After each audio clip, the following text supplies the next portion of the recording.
Electronic devices के अंदर अगर सबसे बढ़िया टाइम किलर चीज़ जो बनी है वो है आपका स्मार्टफोन। सुबह से लेकर शाम तक का आपका टाइम किस तरीके से आपका मोबाइल निकाल देता है वो तो आप ही बड़े अच्छे तरीके से जानते होंगे। या तो आप उस पर गेम्स खेलते रहते होंगे, या फिर अपनी फैमिली फ्रेंड्स के साथ में कम्युनिकेट करते रहते होंगे, या फिर वेब सीरीज़ देखते होंगे, या फिर यूट्यूब की छोटी मोटी वीडियोज़ देख के भी, जैसे कि शॉर्ट्स हो गई, काफ़ी घंटे उसी से निकल जाते हैं और पता भी नहीं लगता कि कितने घंटे आपने निकाल दिए शॉर्ट्स देखते हुए। लेकिन जब आप किसी लंबे सफ़र के अंदर जा रहे हो तब अगर आप अपना मोबाइल ना लेके जाओ साथ में तो आपको लगेगा कि मैंने अपना ही कोई बॉडी का पार्ट मिस कर दिया, जिसकी वजह से आप उसको हमेशा कैरी करोगे लंबे सफ़र के अंदर, जो कि आपका टाइम काफ़ी अच्छे से कटवा देता है। लेकिन फ्लाइट्स के अंदर आप उसके साथ कर क्या सकते हो? या तो गेम्स खेल सकते हो, या फिर अपनी फैमिली फ्रेंड्स के साथ में कम्युनिकेट कर सकते हो, लेकिन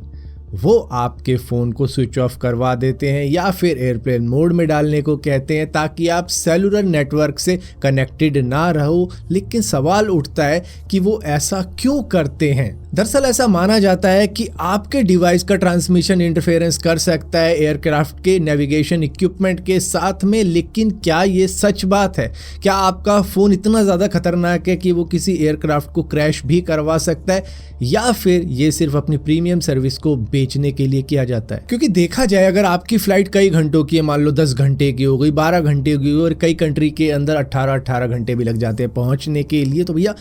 इतना टाइम आपको फ्लाइट में बिताना है, तो उसके लिए अगर आपके मोबाइल का नेटवर्क आपसे ले लिया जाए और आपको कहा जाए अब टाइम पास करके दिखा, तो शायद आपके लिए काफ़ी ज़्यादा मुश्किल हो सकता है टाइम पास करना, जिसकी वजह से सामने की जो स्क्रीन होती है उसके ऊपर आपको कई सारा कंटेंट मिल जाता है देखने को, लेकिन फिर भी काफ़ी ज़्यादा मुश्किल होता है बिना नेटवर्क के अपने मोबाइल को चलाना, क्योंकि आपका नेटवर्क भी आ रहा होता है वहाँ पर, लेकिन फिर भी मना कर दिया जाता है कि नहीं, आपको यूज़ नहीं करना है। अगर आपको वाईफाई चाहिए, इंटरनेट चाहिए, तो हमारी प्रीमियम सर्विस को सब्सक्राइब करो और उसके बाद में आप प्रीमियम नेटवर्क को पर एमबी के हिसाब से आप यूज कर सकते हो। लेकिन वो पड़ जाता है काफी ज्यादा महंगा।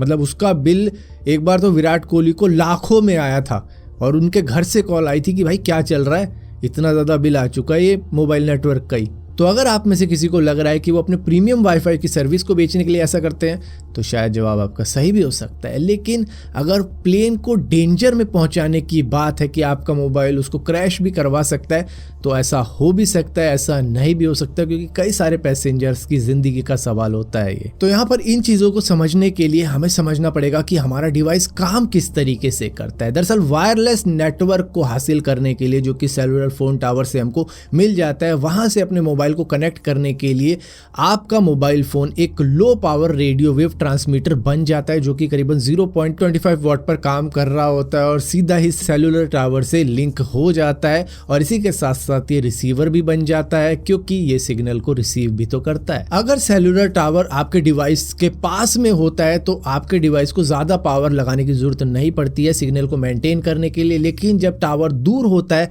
तो उसको और पावर की जरूरत होती है सिग्नल्स को कैच करने के लिए, मेंटेन करने के लिए, क्योंकि वो उसको कॉन्स्टेंटली सर्च कर रहा होता है कि भैया कहाँ गए टावर। सो जब आपका डिवाइस एक्टिव होता है, यानी कि सेलुलर मोड के अंदर होता है, तो वो कॉन्स्टेंटली रेडियो सिग्नल भेजता रहता है और रिसीव भी करता रहता है सेलुलर टावर से। और जब एयरप्लेन मोड के अंदर होता है तो वो ऐसा बिल्कुल भी नहीं करता है। कई सारी एयरलाइंस का यही मानना है कि ये जो रेडियो सिग्नल्स होते हैं ये कुछ परसेंट तक फ्लाइट को इफेक्ट पहुंचा सकते हैं। उनके जो इंपॉर्टेंट सिस्टम होते हैं, कई सारे सेंसर होते हैं, कई सारे इंस्ट्रूमेंट होते हैं, कम्युनिकेशन इक्विपमेंट होते हैं, कोल्यूजन अवॉइडेंस इक्विपमेंट होते हैं, उनके साथ में इंटरफेरेंस कर सकता है, जिसकी वजह से हादसा हो सकता है। और ऐसा नहीं है, हादसा हुआ भी है। दरअसल सन 2000 के अंदर इलेक्ट्रॉनिक इंटरफेरेंस की वजह से, जो कि मोबाइल के द्वारा हुई थी, एक फ्लाइट क्रैश हो गई थी स्विट्जरलैंड के अंदर। और इसी के साथ साथ 2003 के अंदर न्यूजीलैंड के अंदर भी इसी तरीके से एक फ्लाइट क्रैश हो गई थी, क्योंकि उसके अंदर भी मोबाइल सिग्नल ने काफी ज्यादा दिक्कतें पहुंचाई थी उस एयरक्राफ्ट को। अब अगर देखा जाए तो ये रेडियो सिग्नल किस तरीके से इफेक्ट पहुंचाते हैं, कई बार आपने देखा होगा आपके पीसी के स्पीकर जो होते हैं, या फिर आपका कोई म्यूजिक सिस्टम हुआ, उसके पास में अगर आपने अपना मोबाइल रख दिया और आपके पास में कोई एसएमएस आता है, या फिर कोई कॉल आती है, या फिर कोई नोटिफिकेशन आता है, तो वो एक इलेक्ट्रॉनिक बज की साउंड निकलती है, कुछ इस तरीके की साउंड होती है।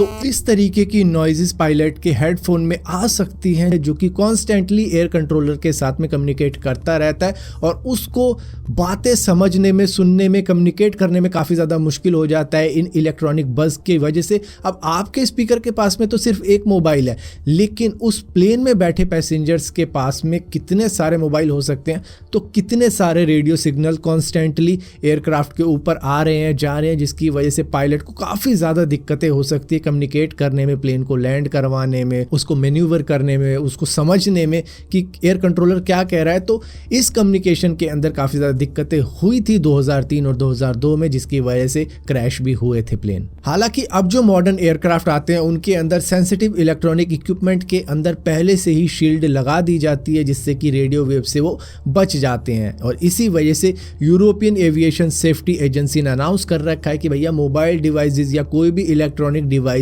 सेफ्टी रिस्क नहीं है एयरक्राफ्ट के लिए। लेकिन फिर भी यूएसए और चाइना के अंदर कोई भी बंदा अपने मोबाइल को सेलुलर मोड में नहीं डालेगा, यानी कि एक्टिव नहीं रखेगा, जिससे कि रेडियो सिग्नल से दिक्कतें हो सकती है। और अगर ऐसा वो करता हुआ पाया जाता है तो उस पर फाइन भी लगाया जाता है और इसी के साथ साथ उसको जेल तक हो जाती है। सो देखा जाए तो मॉडर्न प्लेन के अंदर तो ऐसा बिल्कुल भी नहीं है, अब रेडियो वेव उनके अंदर दिक्कत नहीं पहुंचाती है। लेकिन कई कंट्री उसको मानती है, कई कंट्री नहीं मानती, क्योंकि कई लोगों की जान का सवाल रहता है। तो जिसकी वजह से भैया अगर कुछ घंटों के लिए आपने अपना मोबाइल नहीं भी चलाया तो क्या ही हो जाएगा।